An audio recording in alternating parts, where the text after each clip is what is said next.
Olá, meus amigos, tudo bem? Está começando mais um Tramonta News aqui na Vertical Flow News. Você sabe que os estúdios Flow não param, né?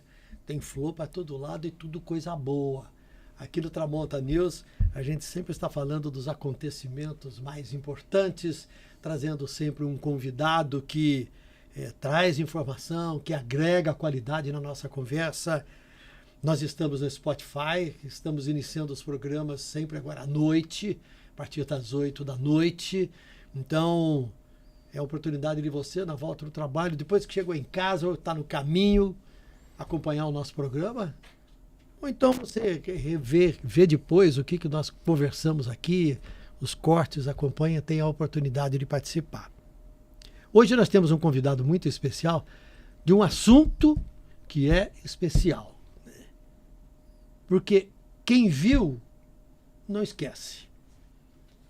Uma barragem estourou, milhões de metros cúbicos de terra, de lama, de material mineral vazaram, escorreram por um vale e destruíram tudo que tinha pela frente.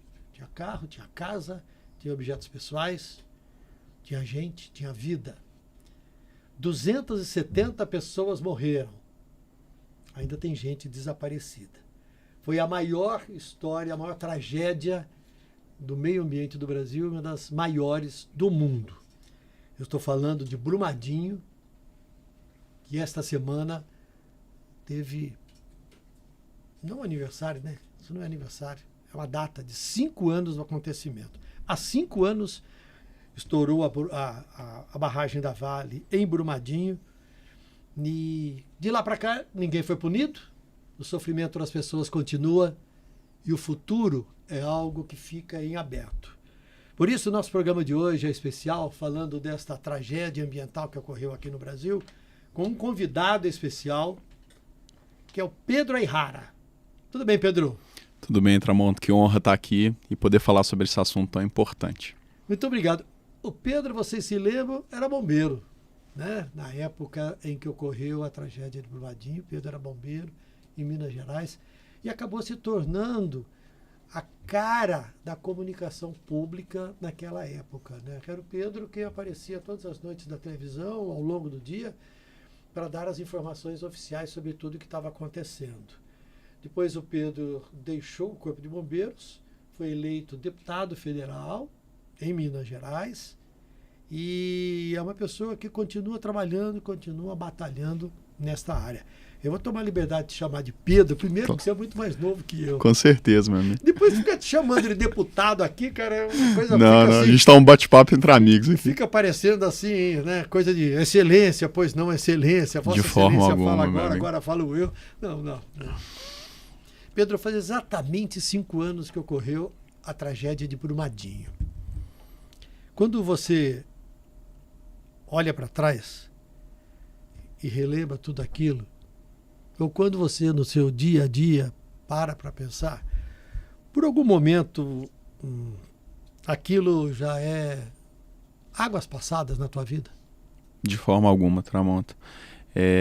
Brumadinho é uma situação assim que ela é até um pouco curiosa, porque como eu tive a oportunidade de estar em Brumadinho enquanto bombeiro, agora, né, enquanto parlamentar, enquanto político, e também enquanto pessoa que se tornou amigo, próximo dessas famílias, que viu essas histórias de perto, você sente muitos sentimentos diferentes ao longo desses 5 anos. É uma coisa que eu geralmente nem costumo abordar, que ela é mais pessoal. O meu pai, ele trabalha há mais de 40 anos com mineração. Ele é técnico em mineração, trabalha em uma outra empresa. E eu lembro que quando eu fui para Brumadinho, um dos pouquíssimos momentos em que eu fiquei visivelmente emocionado foi um momento que eu falei o seguinte, essa frase, inclusive, ela se tornou muito emblemática durante a operação. Que eu falei o seguinte, falei assim, nós estamos buscando como se fossem os nossos pais, as nossas mães, os nossos filhos, porque, de fato, perfeitamente, o meu pai ele poderia ser um funcionário daquela empresa, da Vale, e poderia estar ali entre as vítimas. E aí, quando a gente chegou lá com essa responsabilidade enorme, eu estava na primeira equipe que chegou, na primeira aeronave que pousou lá, e a gente não sabia nem quantas vítimas eram, porque tudo estava ali coberto de lama, as informações eram muito desencontradas. A gente começou a ver a dimensão, sobretudo humana, que dilacerou sonhos, vidas. E aí, ao longo de todo aquele trabalho técnico, onde o Corpo de Bombeiros pôde demonstrar a sua capacidade, o valor de seus homens e mulheres. Depois, isso nesse primeiro momento, acho que a gente foi tão vítima quanto as outras pessoas que estavam sofrendo ali, porque a gente se deparou com a magnitude disso. Depois a gente pôde ter um tipo de contato diferente, foi porque, como é uma operação de longa duração, geralmente as operações do Corpo de Bombeiros são operações mais curtas do ponto de vista temporal. Mas como a gente fala de uma operação que ela dura 5 anos de forma ininterrupta, a gente conheceu ao longo desses anos todas as pessoas, as histórias de todos os envolvidos. A gente sabe quem estava grávida, quem ia casar na semana seguinte, quem tinha brigado com a família, os parentes, e isso nos coloca numa posição de responsabilidade muito diferente. E hoje, enquanto parlamentar, depois de ter passado por toda essa bagagem, a gente lida com um sentimento que às vezes é muito difícil, que é esse sentimento de impunidade e injustiça, e sobretudo, né, no meu caso, que eu tenho esse compromisso de levar realmente essas questões que eu vi para frente, para que essas pessoas possam ser responsabilizadas, e isso faz com que todos os dias exista essa cobrança interna em relação a gente pensar como que a gente pode fazer para que tantas vidas que foram perdidas, elas não sejam em vão. Então, definitivamente não são águas passadas, é um crime, um desastre que ele se repete todo dia. Eu acho que ele se repete a cada momento que passa mais um minuto sem que ninguém tenha sido responsabilizado. É uma dor, né? Primeiro uma dor, eu acho, e depois uma sensação de frustração enquanto aquilo não se resolve, nem todos são encontrados e que não haja, em que não há responsabilização, né? Você, quando chegou lá em Brumadinho, você já era o porta-voz do Corpo de Bombeiros? Eu já era o porta-voz, só que dependendo da operação, dependendo da magnitude, às vezes um oficial de nível superior, ele assume aquela questão. Então, eu já era da equipe de comunicação. A minha formação não é na área de comunicação, né? Minha formação é na área de direito e de gestão de risco, de desastre, mas acabou que diante daquela situação, como eu estava nessa primeira equipe que chegou ali, a gente já foi organizando todo aquele fluxo de informações, e aí naturalmente acabou se estabelecendo uma relação ali entre os próprios familiares, entre a própria comunidade, e eu acabei permanecendo ali naquela função de porta-voz. Uhum. Eu, com a experiência que eu tenho em comunicação, eu digo para você que nós que noticiamos fatos em telejornais, na televisão, por outros meios, por outras plataformas, a gente chega e simplesmente dá a informação. Isso. Agora ali era muito diferente, né? Porque o impacto era muito grande. O impacto emocional que cada informação que você passava, carregava, era muito grande. Então, existia também, eu acho, um cuidado muito grande, né, do Corpo de Bombeiros, de vocês, e seu especialmente, que era a cara da notícia, na hora de informar as pessoas. Com certeza, acho que em tempos que a gente discute muito essa situação de fake news, desses cancelamentos, quando a gente fala da atuação do Corpo de Bombeiros, a gente fala de vidas. E você imagina você já ter que passar por uma situação tão trágica, tão calamitosa dessa, e não ter acesso a uma informação confiável, uma informação que ela é dada ali com respeito. Então, de forma muito simples, às vezes as pessoas perguntavam, né, Pedro, mas como é que você se organizava em relação a como que você ia falar, o que você ia falar? E pode até parecer clichê, mas é verdade, é colocar o ser humano no centro das atenções em primeiro lugar. Eu sempre pensava, olha, se eu fosse um familiar de vítima, como que eu gostaria que isso fosse comunicado, com qual nível de respeito, de abordagem que eu gostaria que isso fosse feito. E foi isso que eu tentei fazer. Eu acho que também assim, a questão de você tentar, independente da sua área de atuação, e com certeza você também sabia isso pela sua experiência, pela trajetória que eu conheço no jornalismo. Quando a gente faz com verdade, E ali a gente, de fato, você tá do lado ali, vendo aquelas pessoas sofrendo ali, a gente não faz aquilo ali só por um compromisso profissional. A gente faz por um compromisso ético, por a gente acreditar, por a gente se colocar no lugar do outro, por a gente ser empático. Então, quando a gente faz com esse nível de envolvimento, acho que naturalmente a gente tende a ter uma comunicação que ela é mais assertiva, que ela é mais inclusiva, que ela é mais adequada e respeitosa, principalmente num momento tão difícil. Porque você tinha que administrar a expectativa da imprensa. E aí eu queria que você falasse um pouquinho da sua experiência, porque a imprensa pressiona, a imprensa é imediatista, a imprensa quer dar informação a todo instante. Nem todo instante você tem informação para dar. Assim, uma coisa que foi muito importante é que a gente foi muito criterioso nas informações, como que elas iam ser liberadas. E uma coisa que acontece muito nesses desastres, nessas tragédias, é muito desencontro de informação. E lá em Brumadinho a gente teve uma integração muito legal, e aqui eu enalteço também as equipes da Defesa Civil, Coronel Godinho e sua equipe, da Polícia Civil, dos outros órgãos de Estado, do governo, que todo mundo sentou junto na mesma mesa e pensou, olha, quais são as informações que elas estão desencontradas aqui para a gente chegar num consenso, para a gente conseguir apurar melhor. E isso conseguiu trazer um pouco mais de leveza nesse momento tão difícil.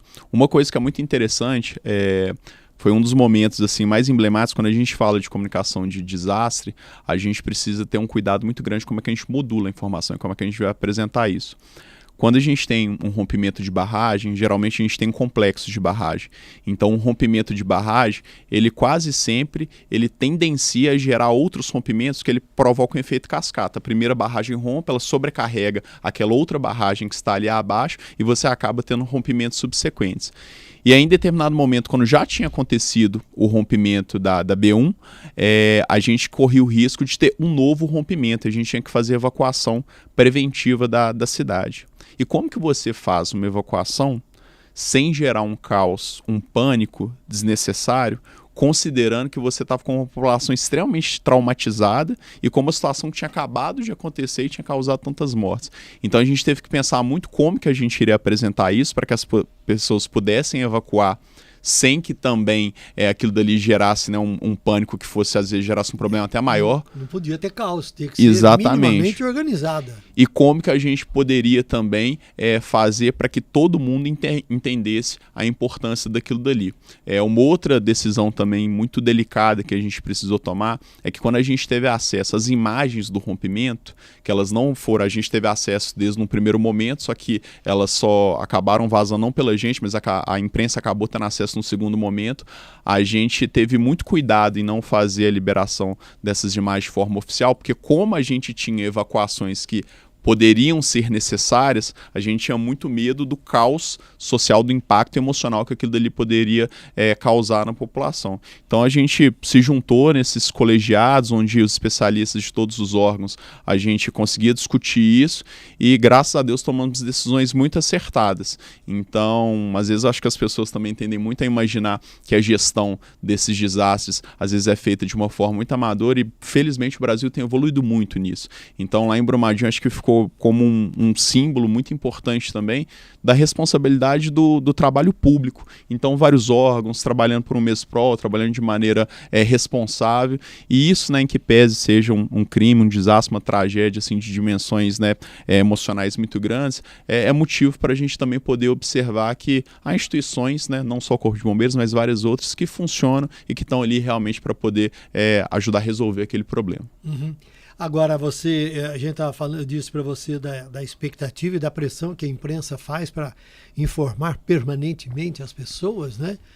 Mas também existia a expectativa dos moradores que estavam ali em busca de informação, desesperados atrás dos seus parentes que não eram encontrados. Ninguém sabia quem tinha morrido, quem não tinha morrido, se estava desaparecido, se teria chance ou não. Vocês davam uma informação adicional para os moradores, para a população local, além daquela que divulgava em determinados horários para a imprensa? Acho que um compromisso muito importante que a gente firmou com as famílias, logo no primeiro momento, foi o seguinte: olha, vocês não vão ficar sabendo de nada pela imprensa. A gente, lógico, quando a gente fala de um desastre-crime que tem 272 famílias envolvidas, a gente não consegue falar com todos ao mesmo tempo. Mas esse cuidado de passar a informação primeiro para a família, primeiro, sobretudo, para aquela comunidade ali de Brumadinho, a gente fazia isso para que eles não fossem pegos de surpresa. E até um momento que para mim foi muito emblemático, nas primeiras 24 horas do desastre, existia uma expectativa muito grande sobre eventos.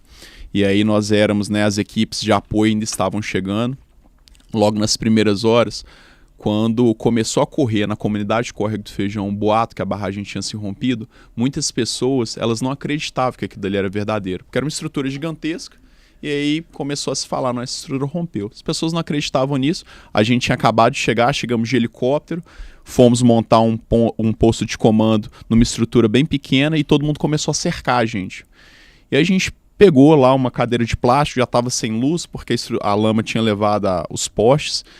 E a gente falou o seguinte, falou assim, olha, a gente assume o compromisso de assim que a gente tiver acesso a quem que a gente já resgatou, a lista de sobreviventes, a gente vai falar primeiro com vocês.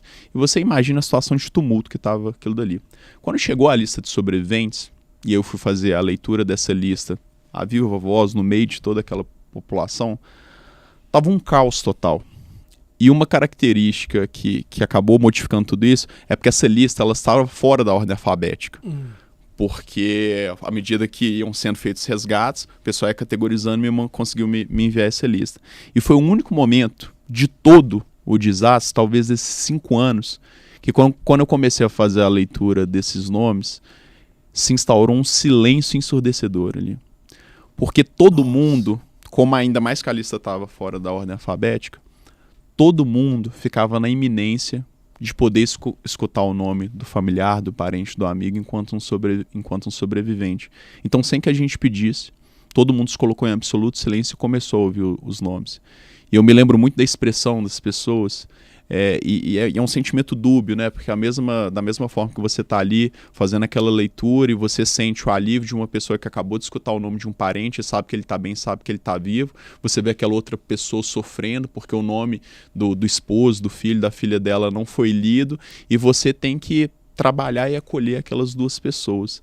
Então, para muito além da pressão da imprensa, né, das outras pessoas envolvidas, essa questão dos familiares, a gente sempre tentou levar com uma bandeira nossa para que Brumadinho não fosse só o sinônimo de uma grande operação de busca, de resgate e salvamento, mas principalmente também essa ideia do resgate, da dignidade, do acolhimento, do respeito que todas essas famílias elas merecem. A maior dificuldade do resgate foi o volume de lama, eu suponho. E eu fico imaginando o trabalho de vocês. Como é que se definiu, Pedro, que iria começar aqui, depois ia para lá, porque era uma área gigantesca, sim, em lama, com as pessoas ali dentro. E tinha que encontrar as pessoas, ou tinha que encontrar os corpos. Né? Com locais de profundidade, 15, 16 metros de profundidade de lama, de coluna de lama. Profundidade de lama. Porque no começo essa lama era a lama da forma como nós conhecemos, que é a terra viscosa, o resto, né? Viscosa, misturada com água e tudo mais. Depois isso tudo secou. A lama ela é um dos elementos mais difíceis de se trabalhar um resgate, porque ela apresenta os elementos prejudiciais, tanto dos elementos sólidos quanto dos líquidos. Quando a gente vai fazer, por exemplo, um resgate em água, a água ela tem, né, pela sua própria característica física, aquela questão de ocupar ali todo espaço, mas a visibilidade nela é mais fácil pela sua característica ali, né, de transparência muitas vezes. Já quando a gente lida com o concreto, a gente tem uma dificuldade do peso, do acesso ali, mas a gente tem uma característica estacionária, né, então desabou aquele prédio as coisas não se movem. Quando a gente fala da lama, a gente tem os elementos negativos, prejudiciais da água, daquilo que é líquido, daquilo que é sólido. Então a gente tem o comportamento dessas massas, os fluxos acabam deslocando, né, os corpos, as vítimas de um local para o outro. É uma coisa que você visualizar as pessoas como elas ficam afetadas pela cor da lama, é muito difícil a identificação visual, a questão também da diferença de temperatura. Também, né? É extremamente complicado. Tudo fica da mesma cor. Exatamente. Objetos casas, paredes e as pessoas. Não, inclusive, o que as pessoas, para que elas possam entender também a dificuldade de uma operação como essa, quando a gente fala de um corpo, por exemplo, com 2, 3 meses, às vezes, de decomposição, a gente entra em características orgânicas que elas ficam muito semelhantes a um corpo de um boi em decomposição. Então, assim, você tem, ainda mais que era uma zona rural, tinha muita matéria orgânica ali, a gente tinha que fazer essa triagem, tinha que fazer essa separação, então foi muito difícil. A área de desastres, ela é uma área extremamente científica, e lá no Corpo de Bombeiros a gente tem um corpo técnico muito bom. Então, tanto os nossos especialistas quanto especialistas de defesa civil de outros órgãos, todos eles se concentraram em torno disso para poder definir. A estratégia inicial era uma estratégia de saturação, ou seja, bastante efetivo envolvido para fazer busca visual, para fazer realmente buscas a pé. Depois a gente foi para uma estratégia onde a gente definiu, analisando o comportamento dos fluxos de lama, quais locais que a lama ela ficou mais estacionária, porque às vezes era um remanso, qual local que ela teve uma fluidez maior. A gente definiu zonas, mapas de calor, zonas onde era mais provável que existisse a concentração de corpos, e depois a gente foi evoluindo. A gente chegou ao ponto de, em Brumadinho, fazer inclusive estudos científicos com apoio de universidades que foram muito pioneiros nesse sentido, de entender qual que era o comportamento da densidade dos corpos no meio daquele fluxo de lama. E aí a gente conseguia definir quais eram os estratos de terra prioritários nos quais seriam mais provável da gente conseguir encontrar esses corpos. Então, assim, todo esse trabalho técnico ele foi feito, e hoje, para que vocês tenham uma ideia, a gente está na 8ª, 9ª estratégia de busca. Ao longo desses 5 anos, passamos aí por aproximadamente 8 estratégias de busca diferentes, utilizando maquinários, softwares, pessoas, equipamentos específicos, para conseguir localizar todas essas vítimas. Uhum. As vítimas ao todo são, de corpos encontrados, 270? Oficialmente? São 270 vítimas, só que a gente sempre lida com isso como 272 vidas, porque 2 mulheres estavam grávidas. Dessas 272 vidas, a gente faltam 3 joias, que é como a gente apelida essas vítimas. Quantos faltam para serem encontradas? Que não foram encontradas. E numa operação que é muito desafiadora, porque quando a gente faz a localização, né, de algum segmento, existe todo um trabalho que é feito de forma exemplar também pela Polícia Civil, que é a identificação, né, por DNA, por técnicas bastante avançadas, daquelas pessoas ali a quem que pertence, né, aquele corpo ou aquele segmento. Isso, encontrar esses corpos, ou ter a certeza do falecimento, ter um sinal de que realmente as pessoas morreram naquele evento, para as famílias encerra o momento da vida, né? Permite que se faça, permite que as pessoas façam suas orações, as pessoas tenham o seu comportamento religioso, deem prosseguimento a questões legais e, se possível, virem a página, né? Assim, o luto, assim, ele... Numa situação dessa, quando a gente fala de um desastre-crime como esse, o sentimento, a dificuldade de lidar com isso por parte das famílias é ainda maior, porque é algo muito mais inesperado do que uma doença, do que outro tipo de acidente. É uma situação que existe um impacto coletivo também, então assim, é algo extremamente traumático. E a questão da localização do corpo, ela obviamente ela não cura essa chaga, essa ferida, mas para muitas famílias ela serve como elemento para que as pessoas elas possam ter um pouco menos de intranquilidade para poder seguir em frente. Então a gente reconhece o impacto simbólico disso, e é por isso que a gente faz, né, em vida todos os esforços, porque a gente entende essa questão da localização dos corpos, principalmente relacionada a esse resgate da dignidade mesmo. Então, assim, às vezes as pessoas até questionam por que vocês continuam com uma operação tão longa, tão trabalhosa do ponto de vista logístico, mas a gente entende que isso também é um aspecto importante do nosso trabalho. Uhum. Nós temos um convidado para participar aqui, pronto para participar, Bia? Temos? Então, a gente vai conversar agora, Pedro, com a Helena Taliberti. Deixa eu ver se a Helena está aqui. Cadê a imagem da Helena, por favor?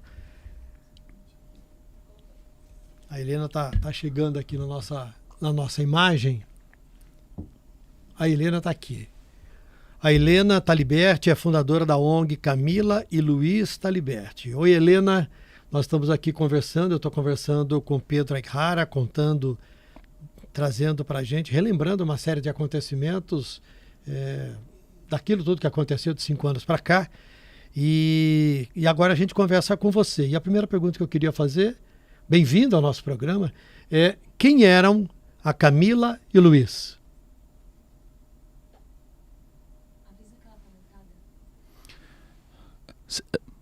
Helena, acho que você tá mutada, acho que seu mute, acho que tá ligado aí. Pronto. Agora sim, agora a gente tá te ouvindo. Boa noite, Tramontina. Boa noite, Pedro. Muito obrigada pelo convite.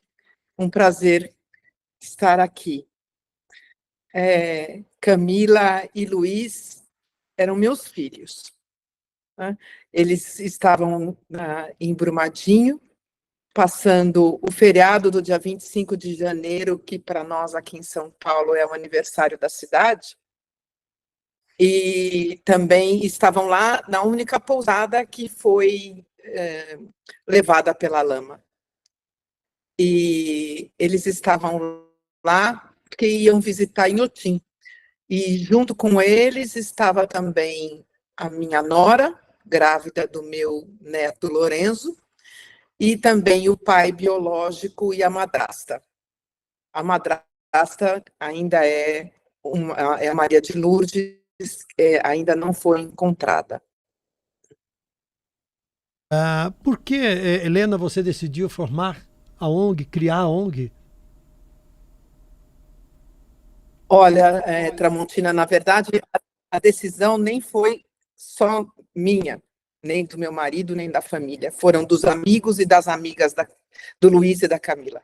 E a indignação que se criou, que se formou entre eles, foi tão grande com a forma como aconteceu e tudo mais, que então eles propuseram a nós que criássemos uma instituição, alguma coisa, para que o legado da Camila e do Luiz não fosse esquecido, né? Para que a tragédia não fosse esquecida.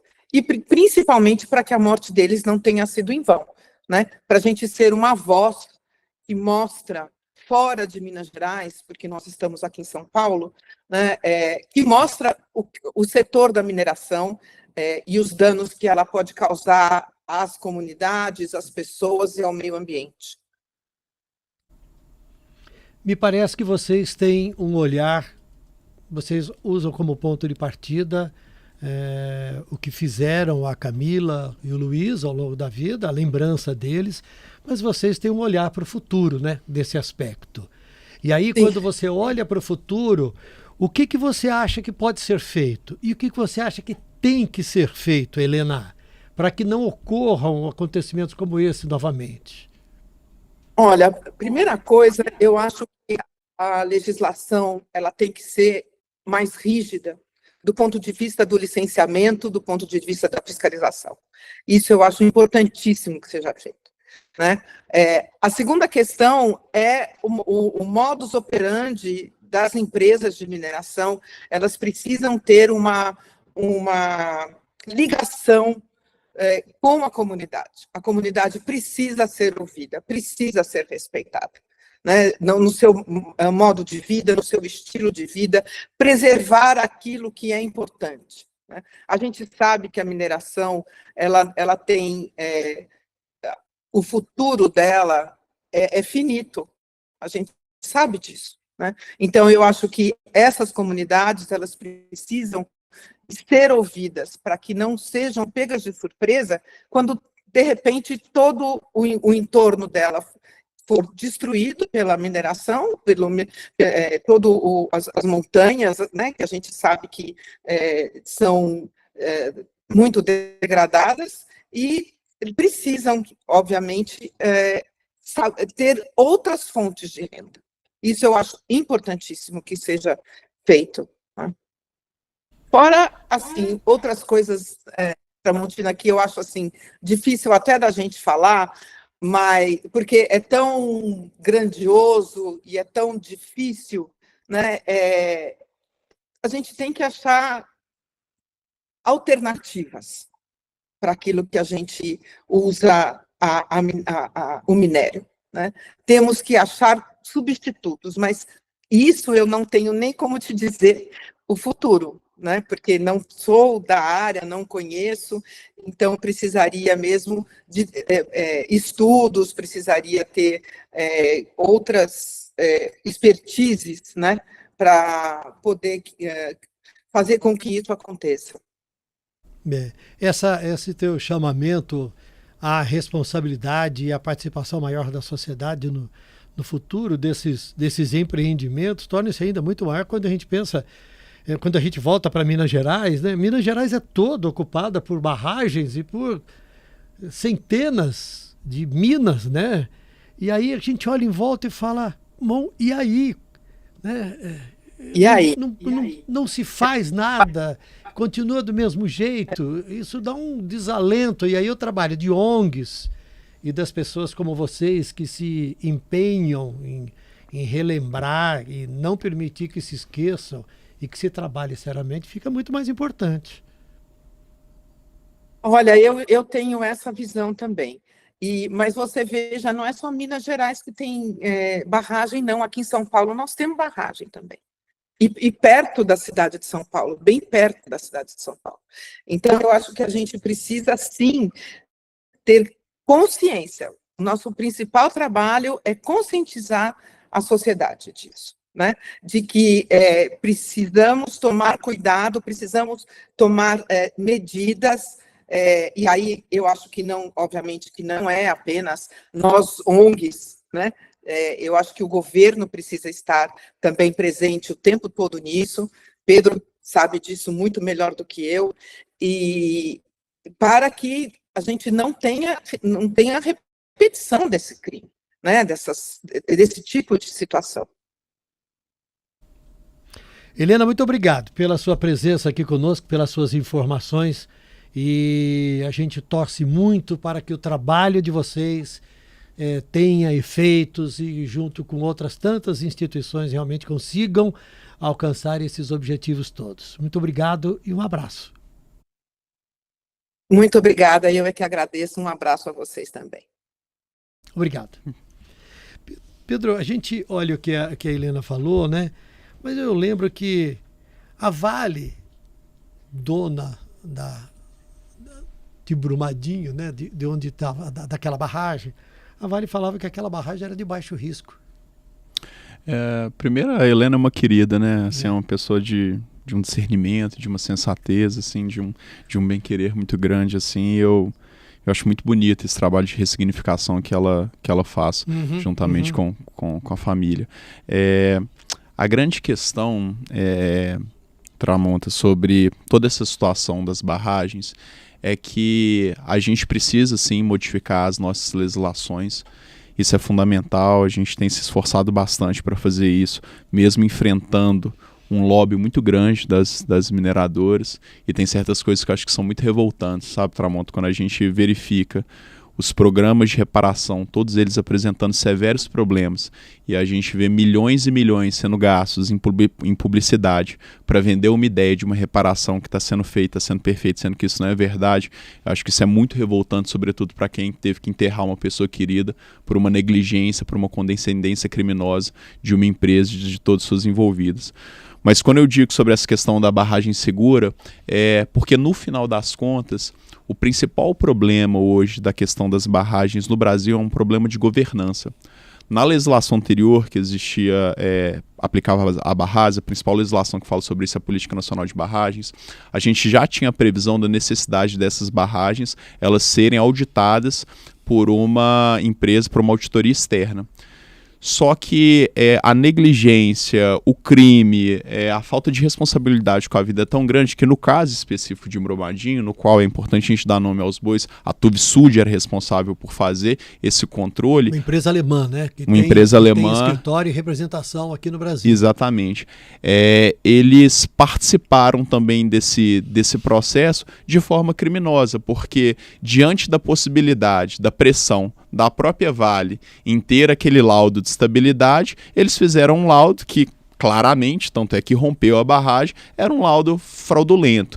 Então a gente percebe que a gente vai criando, né, e fortalecendo mecanismos de controle, mas no final o que salva vidas, o que evita que pessoas morram dessa forma tão desnecessária e evitável como foi em Brumadinho, é cada um exercer a sua profissão com responsabilidade, porque não eram nenhuma, nem duas, nem três pessoas que sabiam do risco que existiam aquilo dali. Existem, e dentro da CPI de Brumadinho a gente conseguiu comprovar isso, troca de e-mails alertando sobre essa situação, problemas em questão à relação do laudo, e durante todo esse processo, todos os lucros que foram obtidos com a operação em Córrego do Feijão, em Brumadinho, eles em momento algum foram renunciados. Só que agora, nesse exato momento que a gente está conversando, a gente tem uma ação penal que ela está em curso, do qual a época, o então presidente da Vale, Fábio Schwartzman, ele tem um habeas corpus sendo apreciado pelo TRF6, no qual ele quer se furtar do processo. A gente não está nem falando de uma eventual condenação, mas ele sequer quer ser investigado. E aí eu fico pensando, né, igual no caso da Helena, né, que obviamente tem seus parentes, as pessoas vão perguntar, olha, sobre meu tio, sobre a minha prima, sobre a minha mãe, e a gente pensar que no Brasil, como que a gente pode, 5 anos depois de um crime que tirou 272 vidas, e tirou 272 vidas de uma forma vil, de uma forma irresponsável, de uma forma na qual as pessoas sabiam que isso poderia acontecer, isso ainda não foi para frente. Então, assim, eu acho que essa morte simbólica de tantas pessoas que esperavam por justiça e não conseguiram ver justiça, isso me fere tanto quanto essas mortes físicas que aconteceram. Tem algumas histórias, então, que elas me marcam muito. Uma história de uma das mães de Brumadinho, a dona Guida, o filho dela faleceu no dia do aniversário dela. Ela estava esperando ele pro aniversário dela e acabou que ele nunca voltou. E a dona Guida, ela faleceu sem ver os responsáveis pela morte do filho dela no aniversário dela eles estarem atrás das grades. Então acho que é um momento em que a gente precisa pensar muito sobre isso, refletir muito sobre esses modelos, né?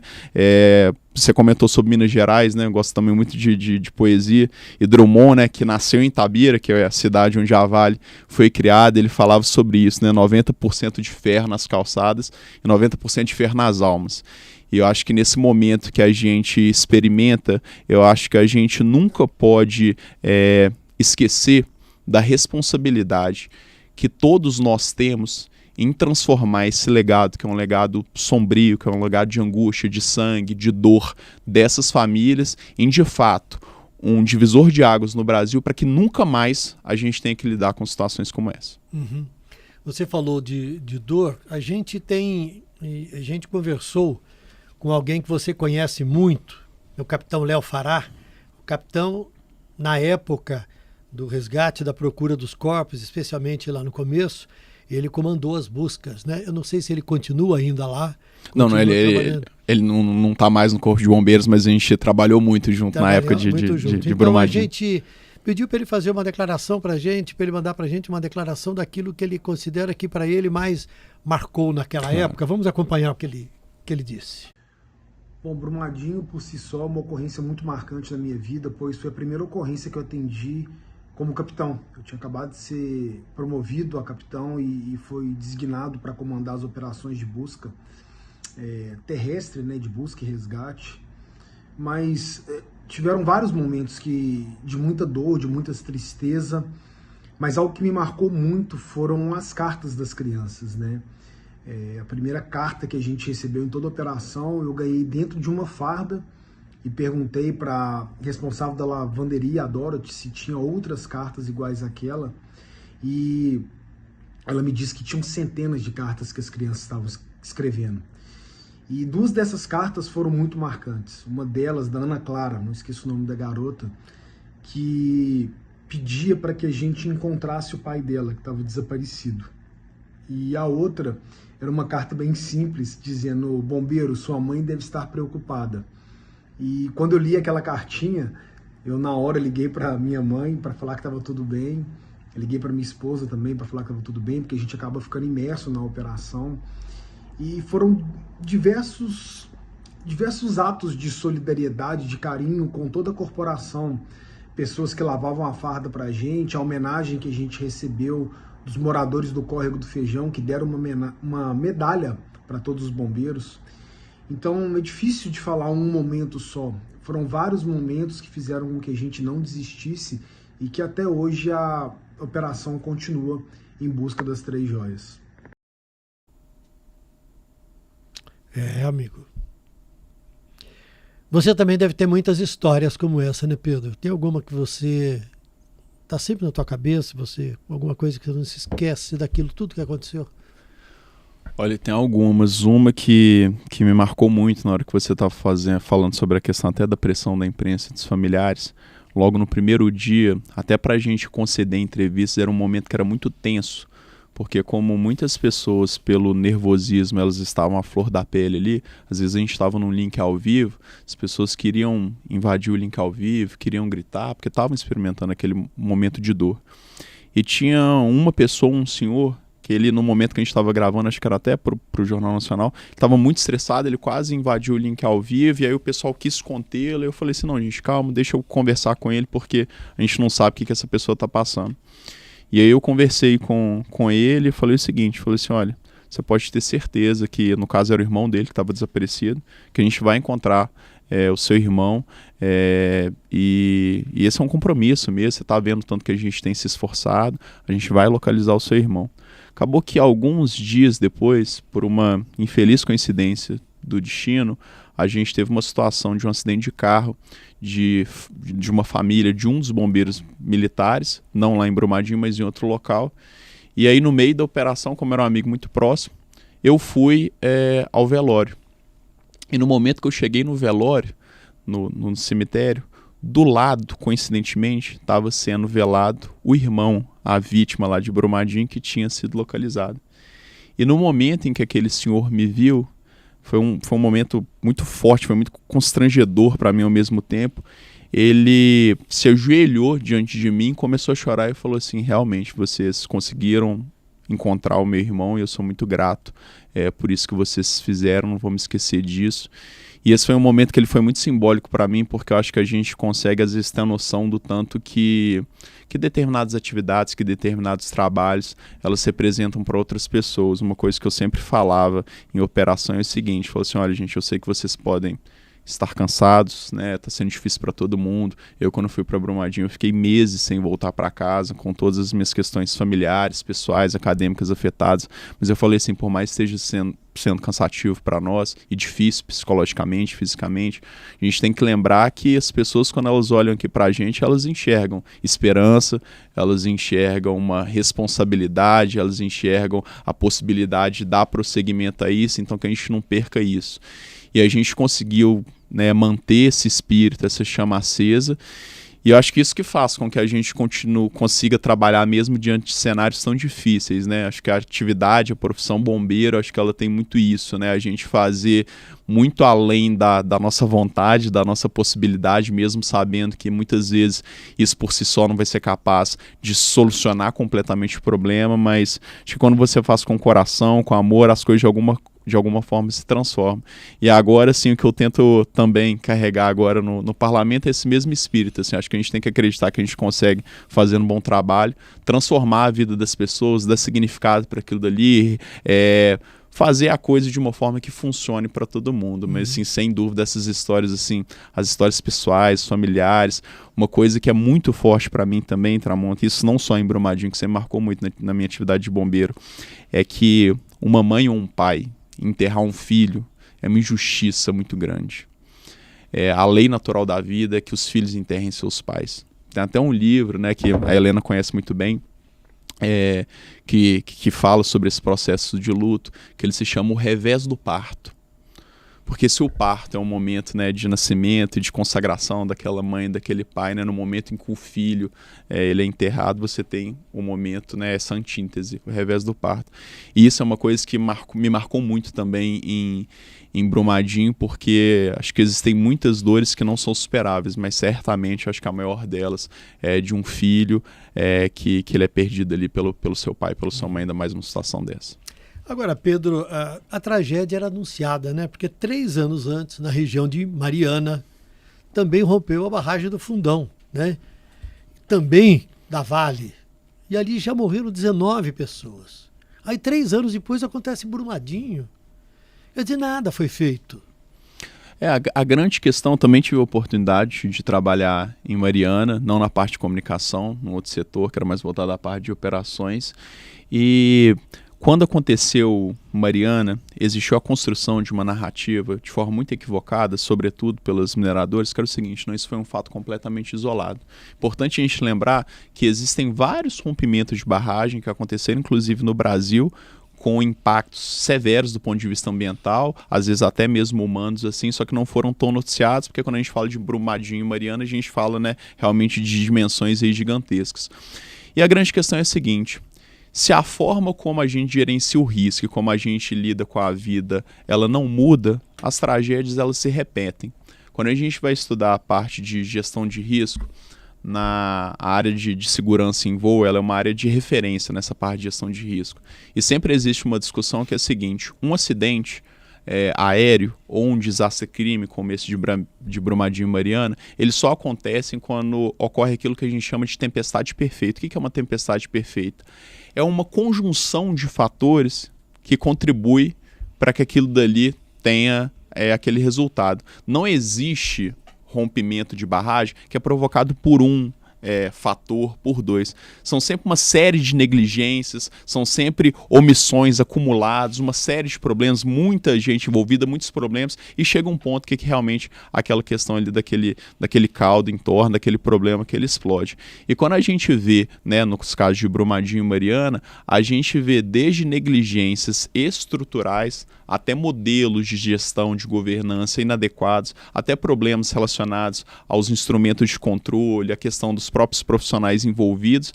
E aí, quando a gente tem tudo isso misturado, infelizmente, o resultado não pode ser outro. E é muito triste, porque muitas pessoas elas acham que um rompimento de uma barragem é uma situação provocada ali por uma situação, caso fortuita, alguma coisa que ela é excusável. Barragens, elas não foram feitas para romper. Existem barragens no Egito que elas têm 3, 4 mil anos, e elas não rompem, elas não vão romper. Por quê? Porque a questão, se é um empreendimento de risco, se ele for gerenciado dentro de fatores de segurança, de doutrinas de segurança bem definidas, e se essas prescrições elas forem cumpridas, não existe desastre, não existe crime, não existe acidente. Agora, se a gente começa a colocar na mesma equação vida e lucro, e prefere privilegiar o lucro em razão da vida, a gente vai continuar matando a nossa própria população, vai continuar matando os nossos mineiros, os nossos paulistas, enfim, toda a nossa população. Então, acho que a reflexão humana também que ela se instaura a partir de Brumadinho é até onde vai a sede de lucro, né? Quanto vale a nossa vida. Porque também em 2018, por exemplo, um estudo da WWF Brasil, que foi divulgado pela ONG Contas Abertas, mostrou que, por exemplo, o orçamento do Ministério do Meio Ambiente tinha perdido mais de 1 bilhão e 300 milhões de reais. Quer dizer, não bastasse a necessidade de se ter um controle sobre isso também, e o próprio Ministério, que tem a responsabilidade de gerir isso, é um dos órgãos, né? Tem depois o Departamento Nacional de Produção Mineral, sim, que também tem responsabilidade nisso, em fiscalização e tudo mais. Eles têm o problema da fiscalização, tem sempre a reclamação de que faltam fiscais, de que não tem estrutura, não tem o dinheiro, corta o dinheiro do Ministério do Meio Ambiente. Mas tudo isso é um caldo que gera esta tempestade perfeita. É parte da tempestade perfeita, né? Com certeza. A grande questão é que desastre evitado não vem de jornal. Quando a gente fala de políticas públicas para prevenção de desastres, a gente fala em políticas estruturais, que geralmente são caras. Você imagina aqui, para a gente não falar só de rompimento de barragem, a gente imagina que uma cidade como São Paulo aqui, para a gente resolver o problema das enchentes, das inundações, a gente precisa fazer um trabalho silencioso ali, né, investindo em estruturas de escoamento, em fluxos, etc., um trabalho de planejamento. E aí, se durante o período chuvoso não acontece nada, está tudo bem, ninguém se atenta para isso, ninguém percebe isso. Muitos políticos aí, que alguns agem de forma inescrupulosa, não conseguem se promover em cima desse caos. Então isso daí realmente as pessoas elas não têm uma percepção disso. quando a gente deixa de perder uma vida, as pessoas não têm essa comoção, essa sensibilidade. Agora, quando o problema já está instaurado, quando a água está literalmente batendo ali no nosso pescoço ali, aí a gente realmente percebe isso. Então eu acho que a mentalidade brasileira também, ela também precisa mudar para que a gente consiga perceber que prevenir é melhor que remediar, a gente já sabe disso, só que quase sempre, mesmo sabendo que prevenir é melhor do que remediar, a gente prefere sempre optar aí por adotar esses remédios e geralmente remédios que não são adequados e muito menos eficazes. Foi instaurada, depois da tragédia de Brumadinho, foi instaurada uma comissão parlamentar de inquérito, né? E o relatório final de 600 páginas indiciou a empresas Vale e a TÜV-SÜD, alemã de consultoria, que atestou o baixo risco ou nenhum risco, eu não me lembro exatamente, né, como foi o relatório. Indiciou também 22 pessoas, né, definiu com clareza que as empresas assumiram o risco da barragem estourar, e esse documento foi encaminhado à Justiça, porque essas investigações parlamentares, elas não têm o poder de punição, elas não têm o poder de polícia, elas não são justiça. Elas apenas encaminham as suas conclusões para o Ministério Público, para as autoridades judiciais, para que sirvam de elementos adicionais ao encaminhamento da questão, né? Então, tudo o que foi feito, né, em termos da discussão, foi encaminhado no sentido de se dar andamento da forma mais célere, mais rápida possível, para a punição dos responsáveis, né? Com certeza. Uma coisa que eu acho que é uma reflexão que todas as pessoas que estão envolvidas na parte, né, seja da Defensoria Pública, do Ministério Público, do Poder Judiciário, do Poder Legislativo e Executivo, que eu acho que é uma reflexão que a gente sempre tem que fazer, que a gente não pode se curvar ao lobby das empresas mineradoras. A gente tem que ter responsabilidade, a gente tem os princípios processuais de ampla defesa, de presunção de inocência, mas o que infelizmente acontece para que essas punições não ocorram são lobbies muito bem estruturados que corrompem pessoas em todos os níveis para que essas punições elas não vão para frente. E eu não quero aqui, de forma nenhuma, fazer com que seja estabelecida uma caça às bruxas, mas a gente não pode ignorar o fato de que 272 vidas foram perdidas, pessoas foram responsáveis por isso era uma coisa completamente evitável, e essas pessoas elas precisam responder por isso.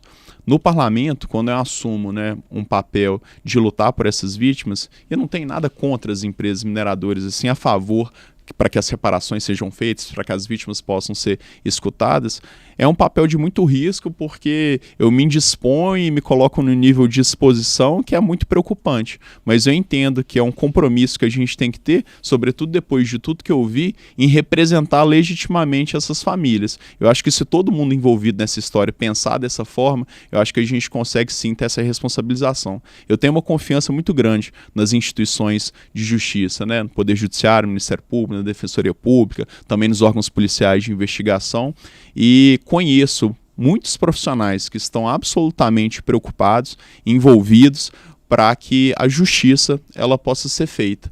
E que isso de fato possa ser concretizado, porque a gente sabe que tem muita gente poderosa que tenta interferir nesse processo, mas eu acho que não existe nada mais libertador para essas famílias que estão em luta ainda, vai ser quando a gente tiver realmente essa tranquilidade de poder saber que as vidas que foram perdidas, elas não foram em vão, que independente de onde essas pessoas estejam, que pelo menos o legado, a memória delas está sendo respeitada. Nesse momento nós temos um processo em andamento, né? Com indiciamento de 16 pessoas, indiciamento da Vale, da TÜV-SÜD, né? E só que ninguém foi condenado, e aquela história, né? A justiça no Brasil, ela se arrasta. E é um processo complicado também, né, Tramonta? Muitas vítimas. A legislação brasileira tem uma série de coisinhas ali que quem tem poder, como grandes empresas, tem os seus grandes advogados, as suas bancas. E é o que tem acontecido, muitos recursos protelatórios, muitas articulações processuais, mas assim, para a gente também reconhecer o bom trabalho que tem sido feito, o Poder Judiciário ele tem dado também decisões importantes. A gente teve uma condenação agora na ordem de 47 bilhões, as empresas elas estavam tentando adotar mecanismos protelatórios, e a gente teve uma condenação, né, em relação à questão do caso de Mariana. A gente também está avançando, né, com a situação também no julgamento de Mariana lá no Reino Unido, uma vez também que a BHP Billiton, que era uma das controladoras na joint venture, eles também são... é britânica, exatamente, né? Eles podem ser responsabilizados pela lei britânica lá. Então... é um processo que ele é complicado, naturalmente ele demora porque são várias fases, mas assim, eu acho que eu pelo menos tenho boas expectativas no sentido de que a justiça possa ser feita, mesmo sabendo que é um processo complicado, mesmo sabendo que todos nós, quando a impunidade ela persevera, quando a injustiça se cristaliza, todos nós morremos novamente, né? Todos nós somos prejudicados mais um pouco. Agora, como é que estão vivendo as pessoas, né? Elas vivem das indenizações, né? A cidade não se recuperou, né? A economia não se recuperou, mas eu queria saber de você, que acompanha tão de perto isso, como é que está a vida dessas pessoas hoje e a tal da cidade que a Vale iria construir, está construindo, mas como é que anda isso, né? A cidade de Brumadinho hoje ela lida com problemas muito severos, principalmente no tocante à saúde mental. Então a gente tem um índice, né, de autoextermínio, de suicídio muito grande, uso de ansiolíticos, de questões de depressão muito alta. São níveis exorbitantes que são principalmente provocados, né, por essa situação de lidar com esse trauma coletivo. Embora Brumadinho seja uma cidade não pequena, seja uma cidade média em termos de habitantes, todo mundo tinha alguém que trabalhava, que foi afetado, algum parente, e isso impactou a cidade de uma forma coletiva. E nas ações de reparação, a gente tem muitos problemas. Então a gente tem critérios de indenização que são questionáveis. Às vezes a pessoa que mora a 700 quilômetros foi indenizada, mas a pessoa que tem um comércio na área que foi diretamente afetada não foi indenizada. Às vezes a gente tem um problema ali na discussão dos padrões de indenização, porque determinado nível de parentesco recebe assim, pode fazer parte do plano de saúde, outros não. E isso gera muito conflito familiar. E por mais que a gente tenha as indenizações que nem foram completamente concedidas, indenização não traz vida de volta, né? E eu acho que essa é a grande questão. Existe, às vezes, acho que um julgamento que é muito injusto por parte de uma parcela da opinião pública, que acha que eles receberam as indenizações, então agora tudo bem, foi tudo resolvido. Tá bom, né? E não é isso, assim, né, gente? Assim, né? Você imagina assim, a vida não é assim, né? você ter que lidar ali, né, com aquele lugar vazio ali do seu filho, da sua esposa, do seu esposo.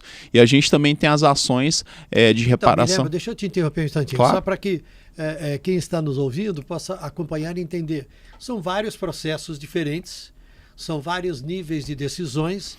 Neste momento, quem está recebendo ou já recebeu indenização, recebeu de quem? A gente tem acordos judiciais que foram feitos em relação às famílias que foram indenizadas em relação à questão da perda dos parentes, e a gente tem outras famílias que preferiram judicializar, cujos processos ainda estão em andamento. Para além das indenizações pela perda, pela morte, existem também as indenizações devido às ações trabalhistas. Mais de 90% das pessoas que morreram em Brumadinho, elas eram trabalhadores, terceirizados ou próprios da Vale. E aí a gente tem a questão da parte da indenização trabalhista, considerando que Brumadinho é o maior acidente recente, um acidente de trabalho da história recente. E a gente também tem as indenizações decorrentes dos prejuízos econômicos e financeiros. Então, por exemplo, o senhor tinha uma propriedade, uma fazenda lá, teve que sair, foi afetado. O senhor teve um comércio que foi destruído pela lama. Existem as indenizações disso também. E, não menos importante, existe o PTR, que é o Programa de Transferência de Renda, que, sobretudo para aquelas populações que foram afetadas, a gente tem populações ribeirinhas que dependiam do rio para pescar, que tiveram seus modos de vida completamente afetados, que são pagos esses valores aí mensalmente para compensar esse prejuízo. Quando a gente fala de Brumadinho, a gente fala de um problema social, ambiental, econômico, a gente tem indenizações que elas se estabelecem por vários campos. Só que a grande questão, sobretudo de Brumadinho, quando a gente fala de um desastre dessa magnitude, é muito essa questão de quais são os critérios e como que a gente quantifica, como que a gente mensura do ponto de vista financeiro o impacto disso. Quando a gente fala, por exemplo, de difícil, pessoas... Hein, rapaz? Muito difícil isso. Tem uma coisa que me marcou muito, assim, que foi um relato de uma senhora, que ela falou assim comigo, até de uma forma muito simples, ela falou assim: Pedro, eu nasci aqui, minha mãe meu pai, meus avós foram criados aqui, eu não estou querendo dinheiro da Vale, só estou querendo poder ficar no lugar que eu pertenço, que eu entendo que é meu. Eu conheço cada pedacinho aqui dessa terra, eu vi aqui o meu filho andar pela primeira vez nesse local aqui eu criava, aqui eu tinha um cachorro, então assim, e aí como é que você repara isso? E da mesma forma, como é que você define as linhas, né, poligonais até quem que é considerado afetado ou não? Então, até essa definição de quem que era afetado para fins legais, ela não existia até esse ano.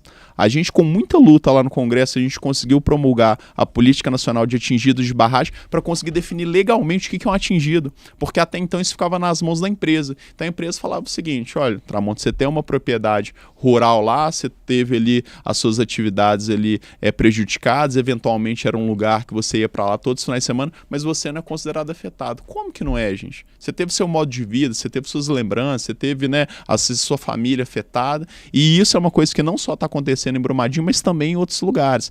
Então a gente tem, por exemplo, a evacuação preventiva que foi feita em Itatiaiuçu, e a gente tem famílias, eu tenho inclusive amigos próximos, cujas famílias ali estão em conflitos internos, porque muitas vezes o pai se preparou para aposentar e poder ficar ali naquela propriedade, teve que sair às pressas, nem sempre é realocado num lugar como ele queria, e o que era ali para ser um período de descanso de aposentadoria acaba virando um pesadelo devido aí à falta aí de cuidado e de consideração aí das atividades empresárias executadas por algumas pessoas inescrupulosas. Uhum.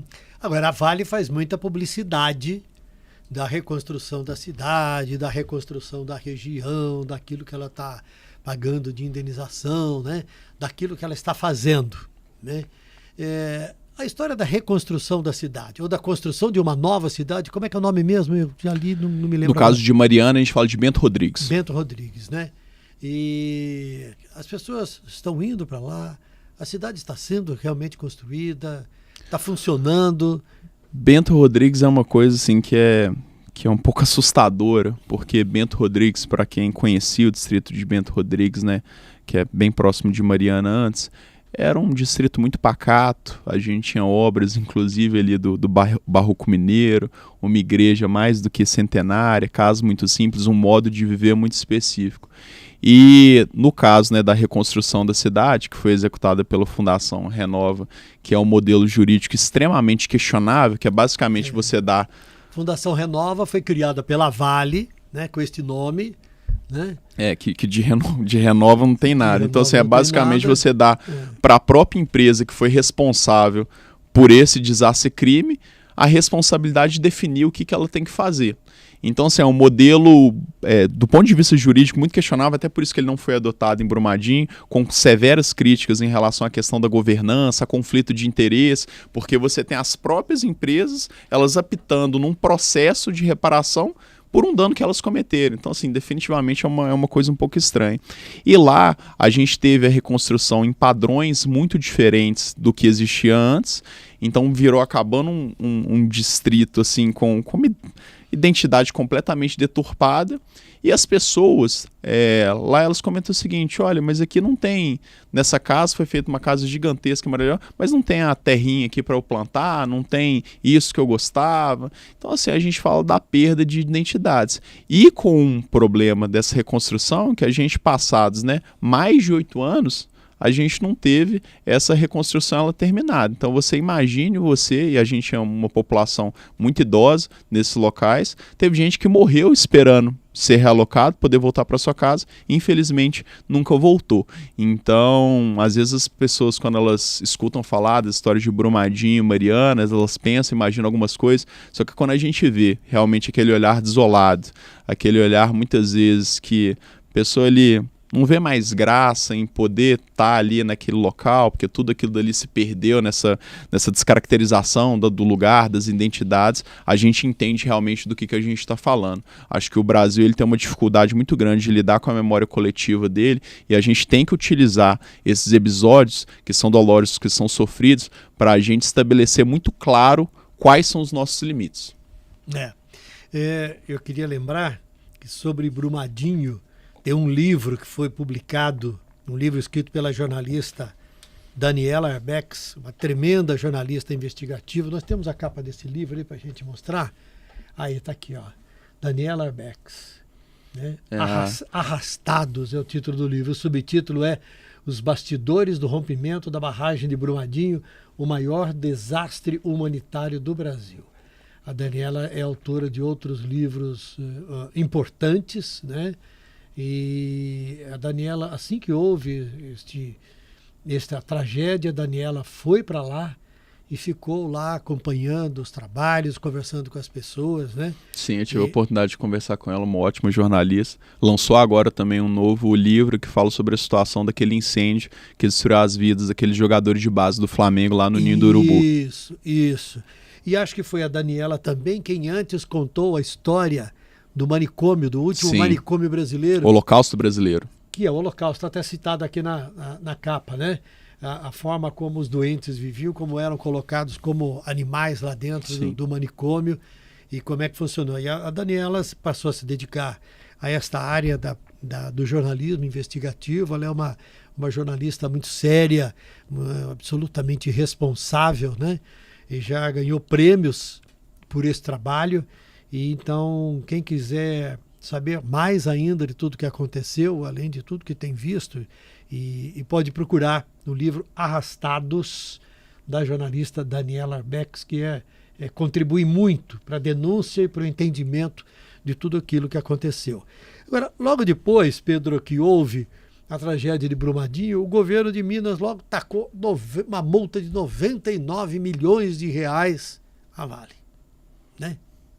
Toda vez que eu vejo uma grande empresa sendo multada, eu fico imaginando quanto realmente vai ser pago, porque a empresa depois tem direito à defesa, depois ela tem direito a recurso, tem direito a levar essa discussão para outros níveis de julgamento dentro da escala da justiça, mas no final pouco realmente é feito, né? Eu queria falar com você sobre isso. A Vale até hoje pagou alguma indenização por aquilo que aconteceu em Brumadinho? Indenização que eu digo nesse aspecto de multas. Você está sendo multada e o dinheiro vai ser usado para restauração, para outros objetivos de defesa ambiental, enfim. Sim, no acordo de Brumadinho, né, foram estabelecidas tantas obrigações de fazer quanto obrigações de pagar. Então, no caso de obrigações de fazer, a própria Vale ela ser responsável por executar alguns programas para recuperar determinadas áreas, por implementar determinadas ações. E no caso das obrigações de pagar, eles realmente tiveram que transferir quantias, né, financeiras para os governos para que eles pudessem executar políticas públicas tanto diretamente relacionadas a Brumadinho quanto políticas públicas mais amplas, mas como forma, né, de compensar esse dano coletivo sofrido pelos mineiros e mineiras no geral. Uhum. O Estado de Minas, nós estamos falando de Brumadinho, o Estado de Minas fez o quê? Olha, Estado de Minas Gerais, né? Fez o que depois de duas tragédias como essa, de duas coisas com impacto tão gigantesco, né? Houve uma grande discussão, né? Porque em Minas está uma quantidade gigantesca de minas, né? De barragens, né? Aí se levantou, foi se fiscalizar uma série de barragens, foi se discutir se elas estavam seguras, se elas eram seguras, se não eram seguras. Como é que está isso hoje? Olha, do ponto de vista do Estado, logo depois dessas tragédias a gente teve a Lei Mar de Lama Nunca Mais, que ela alterou critérios importantes em relação às autorizações, fiscalizações, ao próprio licenciamento disso.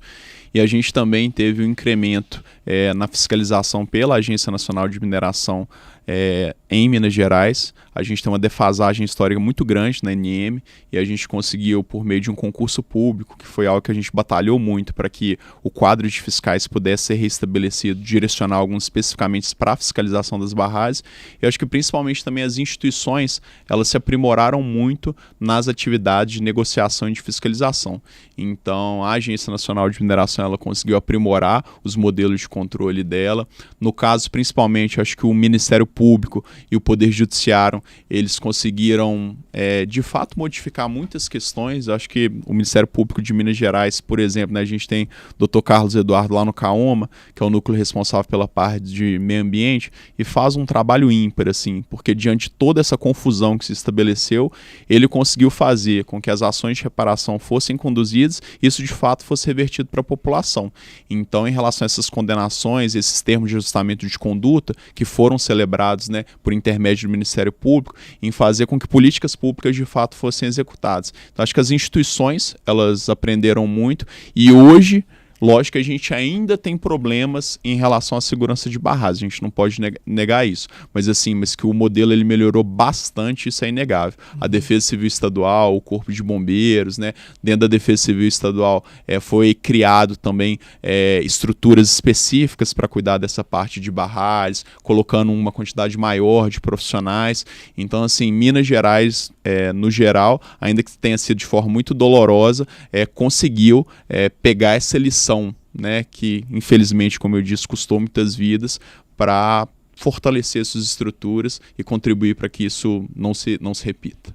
Agora, não se pode dizer que existam documentos, fiscalizações e auditorias que garantam segurança absoluta. Aliás, na vida da gente, nada é seguro de forma absoluta. Né? Hoje, hoje, quando a gente olha o que existia no passado, ou seja, uma série de problemas, a legislação falha, a fiscalização que não existia ou pouco era executada, multas que não eram aplicadas e tal. Se a gente compara com hoje, você está contando. Mas se a gente tentasse quantificar isso, olhando para o todo, ou especialmente para Minas, você diria que, como é que está? 90% está seguro, está garantido, mas ainda falta verificar em mais barragens, mais situações. O que mais mudou, Tramonta, eu acho que isso foi muito importante, foi a percepção de risco. Não sei se você se recorda, logo depois que aconteceu o Brumadinho, a gente teve uma série de barragens que foram para a situação de risco nível 3. E não é porque a gente teve modificação da situação, é porque as pessoas elas começaram a avaliar com mais cuidado aqueles parâmetros, porque eles viram, olha, se a gente não prestar atenção nisso, o desastre, o problema, ele acontece. Então, assim, essa percepção de risco ela mudou muito. Nós temos barragens em situação de risco em Minas Gerais e no Brasil, ainda temos. Só que antes era uma situação que ela não era tão bem controlada. Hoje a gente já tem realmente uma fiscalização, uma atuação muito mais intensa das instituições. Então, assim, com toda certeza que eu posso afirmar que melhorou mais de 90%, 100%. Só que como a gente veio de um estado e de um estágio onde isso era lidado de forma muito problemática, mesmo a gente melhorando tanto, isso não garante uma segurança total. Por isso que a gente tem que continuar vigilante. Porque também quando a gente fala desse tipo de desastre, não basta acontecer o desastre crime, a gente elevar a nossa percepção de risco e daqui a pouco a gente esquecer disso de novo, achar que não se repete. O grande desafio é a gente manter os instrumentos, as estruturas de fiscalização, a gente conseguir manter a nossa atenção para essas questões. E é por isso que a gente, num momento como esse, 5 anos depois, a gente fica lembrando para que haja mobilização social, para que haja mudanças legislativas, para que haja organização da sociedade civil e também dos poderes constituídos em torno disso, para que a gente possa sempre permanecer com essas estruturas seguras e também controladas. Agora, qual é o papel da prefeitura e o que ela pode fazer? Porque tem tantos órgãos que mandam e que estão muitas vezes acima dela, né? Órgãos federais que regulam, você tem as grandes empresas que são donas das áreas e responsáveis pelas barragens, você tem a fiscalização, você tem órgãos estaduais, órgãos do Ministério Público, e aí vem a prefeitura da cidadezinha que está ali debaixo da barragem. O que ela pode fazer? Olha, em primeiro lugar, fazer o licenciamento, ele também passa pela fase municipal. Em primeiro lugar, tem um licenciamento responsável. Então, se a gente vai licenciar uma atividade minerária ou qualquer tipo de atividade de extração naquele local ali, a gente fazer isso dentro de parâmetros técnicos bastante referenciados, fazer com profissionais competentes, não ceder muitas vezes esse lobby, esses interesses econômicos que são, em algumas situações, estabelecidos de forma escusas.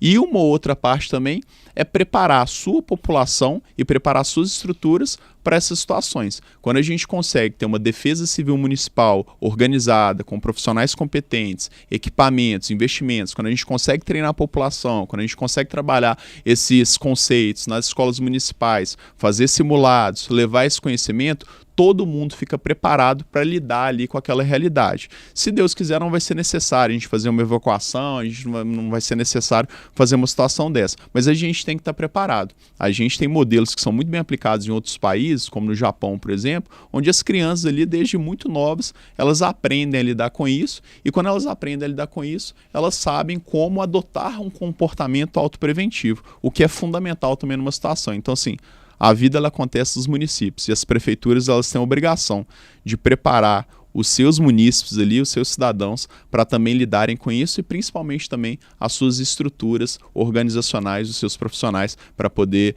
serem responsáveis com esse tipo de situação. Uhum.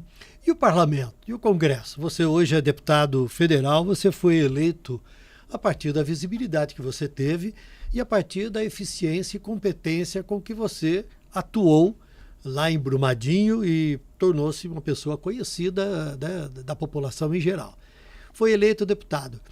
A gente sabe que no parlamento existem muitas pressões, existem interesses de grupos diferentes, não é fácil você avançar com legislação, fazer com que as regras sejam mais rigorosas, a fiscalização.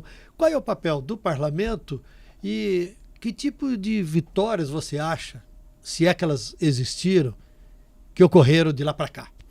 Olha, o papel do parlamento é legislar com responsabilidade e fiscalizar tudo isso.